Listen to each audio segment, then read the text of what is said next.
ಹೆಬ್ಬಳಲು Shri Chakramata YouTube channel ವೀಕ್ಷಕರಿಗೆ ನನ್ನ ಹೃತ್ಪೂರ್ವಕ ನಮಸ್ಕಾರಗಳು, ಶುಭಾಷಿತ. ಜಾತಕ ನೋಡಿ ನಿನ್ನ ಭವಿಷ್ಯ ನಿರ್ಧರಿಸಲು ಯಾವ ಶಕ್ತಿಯಿಂದಲೂ ಸಾಧ್ಯವಿಲ್ಲ. ನೀನು ಮನಸ್ಸು ಮಾಡಿದರೆ ನಿನ್ನ ಭವಿಷ್ಯ ನೀನೇ ಬರೆದುಕೊಳ್ಳುವೆ. ಅಂದರೆ ನಾವು ಮನಸ್ಸು ಮಾಡಬೇಕು. ಮನಸ್ಸು ಮಾಡದೇ ಇದ್ದರೆ ಏನೂ ಆಗಲ್ಲ. ಭವಿಷ್ಯ ಬರುತ್ತೆ ಅಂತ ಕಾಯ್ಕೊಂಡು ಕೂತ್ಕೊಂಡ್ರೆ ಅದು ಬರಲ್ಲ. ನಾವು ಮನಸ್ಸು ಮಾಡಿದ್ರೆ ಏನು ಬೇಕಾದ್ರೂ ಸಾಧನೆ ಮಾಡ್ಬೋದು. ಇವತ್ತು ನಾವು ದಿನಪಂಚಾಂಗಕ್ಕಿಂತ ಮುಂಚೆ ಮಾತೃ ದಿನಾಚರಣೆ ಅಂತ ಮಾಡ್ತೀವಿ, ವರ್ಷಕ್ಕೊಂದ್ಸರಿ ಮಾಡ್ತೀವಿ. ಆದರೆ ಅದು ಮಾಡಬೇಕು, ಆದರೆ ಮಾತೃ ದಿನಾಚರಣೆ ಮಾಡಲೇಬೇಕು. ಒಂದು ದಿನದ ಮಾಡಿಬಿಟ್ಬಿಡೋದಲ್ಲ. ಅದು ಮಾತೃ ಅಂದರೆ ತಾಯಿ ಅಂದರೆ ನಮ್ಮನ್ನು ಸಲಹಿ ಸಾಕಿ 9 ತಿಂಗಳು ಹೊಟ್ಟೆನಲ್ಲಿ ಇಟ್ಕೊಂಡು ಬೆಳೆಸ್ಬೇಕಾದ್ರೆ ಪುಕ್ಸಟ್ಟೆ ಅಲ್ಲ. ಒಂದು ದಿನ ಭಾರ ಎತ್ಕೊಂಡು ಇರಿ ನೋಡೋಣ, ನೀವು ತಲೆ ಮೇಲೆ ಇಳಿಸ್ಬಿಡ್ಬೇಕಂತ. ಆದರೆ 9 ತಿಂಗಳು ನಮ್ಮನ್ನು ಎತ್ತಿ ಒತ್ತು ಬೆಳೆಸಿ ಮಾಡಿದಾಳಲ್ಲ, ಅವಳಿಗೆ ಒಂದಿನದ್ದು ಮಹತ್ವ ಅಲ್ಲ. ಪ್ರತಿದಿನ ಆ ತಾಯಿಯ ಒಂದು ಸ್ಮರಣೆ ನಾವು ಮಾಡಲೇಬೇಕು. ಮಾತೃದೇವೋಭವ, ಪಿತೃದೇವೋಭವ, ಅತಿಥಿ ದೇವೋಭವ, ಆಚಾರ್ಯ ದೇವೋಭವ ಅಂತ ಇದೆ. ಆದರೆ ಮಾತೃ ಅಂತಂದರೆ ಮನೆಯಲ್ಲಿ ಎಲ್ಲದಕ್ಕೂ ತಾಯಿಯವಳು, ನಮ್ಮ ಒಂದು ಗುರು, ಒಂದು ದಾತೆ, ಬೆಳೆಸೋ ದಾತೆ. ಗೊತ್ತಾಯ್ತಾ? ಆ ಒಂದು ಬಗ್ಗೆ ತಿಳ್ಕೊಳ್ಳೋಣ. ಮಾತೃದೇವೋಭವ ಎಂಬ ಉಪನಿಷತ್ತಿನ ಅಮರ ವಾಕ್ಯವು ಭಾರತೀಯ ಸಂಸ್ಕೃತಿಯ ಹೃದಯವಾಗಿದೆ. ತಾಯಿ ಎಂದರೆ ಕೇವಲ ಜನ್ಮ ನೀಡುವವಳು ಮಾತ್ರವಲ್ಲ, ಅವಳು ಪ್ರೀತಿ, ತ್ಯಾಗ, ಕರುಣೆ ಮತ್ತು ಧರ್ಮದ ಜೀವಂತ ರೂಪ. ಮಾನವನು ಮೊದಲು ಗುರು ತಾಯಿಯೇ ಆಗಿದ್ದಾಳೆ. ಆದ್ದರಿಂದ ತಾಯಿಯ ಮಹಿಮೆಯನ್ನು ಸ್ಮರಿಸುವ ಸಲುವಾಗಿ ನಾವು ಆಚರಣೆ ಮಾಡ್ತೀವಿ. ಅದನ್ನೇ ಮಾತೃ ದಿನಾಚರಣೆ ಅಂತೀವಿ. ಆದರೆ ಮಾತೃ ದಿನಾಚರಣೆ ಅಂದರೆ ದಿನ ನಾವು ಮಾಡಲೇಬೇಕು.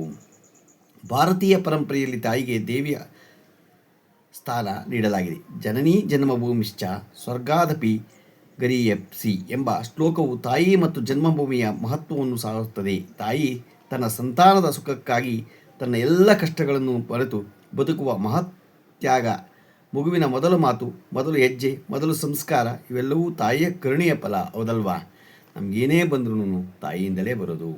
ಮಾತೃ ದಿನಾಚರಣೆಯಂದು ಮಕ್ಕಳು ತಮ್ಮ ತಾಯಿಯವರಿಗೆ ಗೌರವ ಸಲ್ಲಿಸುತ್ತಾರೆ. ಹೂವು, ಉಡುಗೊರೆ ಅಥವಾ ಶುಭಾಶಯಗಳಿಂತಲೂ ಮುಖ್ಯವಾದುದು ಪ್ರೀತಿ ಮತ್ತು ಕೃತಜ್ಞತೆಯ ತಾಯಿಯ ಸೇವೆ ಮಾಡುವುದು, ಅವಳ ಮಾತುಗಳಿಗೆ ಮಾನ ನೀಡುವುದು, ಅವಳ ಮನಸ್ಸಿಗೆ ನೋವುಂಟು ಮಾಡದಿರುವುದು. ಇದೇ ನಿಜವಾದ ಮಾತೃ ದಿನಾಚರಣೆ ಅರ್ಥ ಅಲ್ವಾ? ದಿನ ನೀವು ಒಂದಿನ ಬಿಟ್ಬಿಡೋದಲ್ಲ. ದಿನ ನೀವು ತಾಯಿಗೆ ಗೌರವ ಕೊಡಬೇಕು. ಅವಳ ಮನಸ್ಸಿಗೆ ನೋವನ್ನು ಉಂಟು ಮಾಡಬಾರ್ದು. ಅವಳು ಏನು ಹೇಳ್ತಾಳೋ ಕೇಳಿಕೊಂಡು ಮಾಡದೆ, ಅದೇ ಮಾತೃ ದಿನಾಚರಣೆ. ಇಂದಿನ ಯಾಂತ್ರಿಕ ಜೀವನದಲ್ಲಿ ವೃದ್ಧಾಶ್ರಮಗಳ ಸಂಖ್ಯೆ ಹೆಚ್ಚುತ್ತಿರುವುದು ಸಾಧನೀಯ. ತನ್ನ ಜೀವನವನ್ನೇ ಮಕ್ಕಳಿಗಾಗಿ ಅರ್ಪಿಸಿದ ತಾಯಿಯನ್ನು ವೃದ್ಧಾಪ್ಯದಲ್ಲಿ ನಿರ್ಲಕ್ಷಿಸುವುದು ನಮ್ಮ ಸಂಸ್ಕೃತಿಗೆ ವಿರುದ್ಧ. ಆದ್ದರಿಂದ ಪ್ರತಿಯೊಬ್ಬರೂ ತಾಯಿಯ ಪ್ರೀತಿ ಮತ್ತು ತ್ಯಾಗವನ್ನು ಅರಿತು ಸದಾ ಗೌರವಿಸಬೇಕು. ತಾಯಿ ಎಂದರೆ ಪ್ರೀತಿಯ ಸಾಗರ, ಕರುಣೆಯ ಮಂದಿರ, ಧೈರ್ಯದ ಪ್ರತೀಕ. ಅವಳ ಆಶೀರ್ವಾದವೇ ಮಕ್ಕಳ ಜೀವನದ ಶ್ರೇಷ್ಠ ಸಂಪತ್ತು. ಆದ್ದರಿಂದ ಪ್ರತಿದಿನವೂ ತಾಯಿಯ ದಿನವೇ ಆಗಬೇಕು. ಯತ್ರ ನಾರ್ಯಸ್ತು ಪೂಜ್ಯಂತೆ ರಮಂತೆ ತತ್ರ ದೇವತಾ ಎಂಬ ನುಡಿ ಮುತ್ತಿನಂತೆ ತಾಯಿಯನ್ನು ಪೂಜಿಸುವ ಮನೆಯಲ್ಲಿ ಸದಾ ಶಾಂತಿ, ಸಂತೋಷ ಮತ್ತು ಸಮೃದ್ಧಿ ನೆಲೆಸಿರುತ್ತದೆ. ಗೊತ್ತಾಯ್ತಾ? ತಾಯಿಯನ್ನು ಯಾರು ಪೂಜೆ ಮಾಡ್ತಾರೋ ದಿನ ಅವರಿಗೆ ಸಮೃದ್ಧಿ ಎಲ್ಲ ದೊರೆಯುತ್ತೆ. ಯಾವುದೇ ಕೇಳು, ಸಮೃದ್ಧಿ ಕೇಳು, ಅವನಿಗೆ ಐಶ್ವರ್ಯ ಕೇಳು, ಅವನಿಗೆ ಆರೋಗ್ಯ ಕೇಳು, ಎಲ್ಲನೂ ದೊರೆಯುತ್ತೆ. ತಾಯಿಯನ್ನು ಪ್ರೀತಿ ಮಾಡಿ ಅವಳು ಚೆನ್ನಾಗಿ ಯಾರು ತಂದೆ ತಾಯಿಯನ್ನು ನೋಡ್ಕೊತಾರೋ ಅವ್ರಿಗೆ ದೊರೆದೇ ದೊರೆಯುತ್ತೆ. ಗೊತ್ತಾಯ್ತಾ? ಇವತ್ತು ನಾವು ದಿನಪಂಚಾಂಗವನ್ನು ತಿಳ್ಕೊಳ್ಳೋಣ. ದಿನಾಂಕ 23/5/2026 ಶನಿವಾರ, ಶ್ರೀ ಪರಾಭವನಾಮ ಸಂವತ್ಸರ, ಉತ್ತರಾಯಣ, ಅಧಿಕ ಜ್ಯೇಷ್ಠ ಮಾಸ, ಗ್ರೀಷ್ಮ ಋತು, ಕೃಷ್ಣಪಕ್ಷ, ತಿಥಿ ಸಪ್ತಮಿ, ಬೆಳಿಗ್ಗೆ 10:14, ನಕ್ಷತ್ರ ಅಷ್ಟೇಶ, ಬೆಳಿಗ್ಗೆ 7:17, ಮಳೆ ಕೃತಿಕ 4ನೇ ಪಾದ, ರಾಹುಕಾಲ 9:08ರಿಂದ 10:44, ಉಳಿಕ ಕಾಲ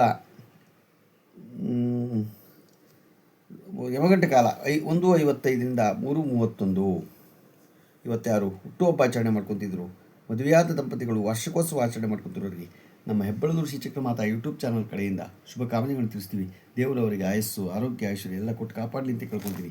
ನಮ್ಮ ಹೆಬ್ಬಳಲು ಶ್ರೀ ಚಕ್ರಮಾತಾ ಯೂಟ್ಯೂಬ್ ಚಾನಲ್ ಯಾರು ಸಬ್ಸ್ಕ್ರೈಬ್ ಆಗಿರೋದು ದಯಮಾಡಿ ಸಬ್ಸ್ಕ್ರೈಬ್ ಆಗಿ ಲೈಕ್ ಕೊಡಿ. ಇದು ನಿಮ್ಮದೇ ಚಾನಲ್ ಆಗಿರೋದ್ರಿಂದ ನಮ್ಮ ಲಿಂಕನ್ನು ಬೇರೆ ಗ್ರೂಪ್ಗೆ ಫಾರ್ವರ್ಡ್ ಮಾಡಿ. ನಮಸ್ಕಾರಗಳು.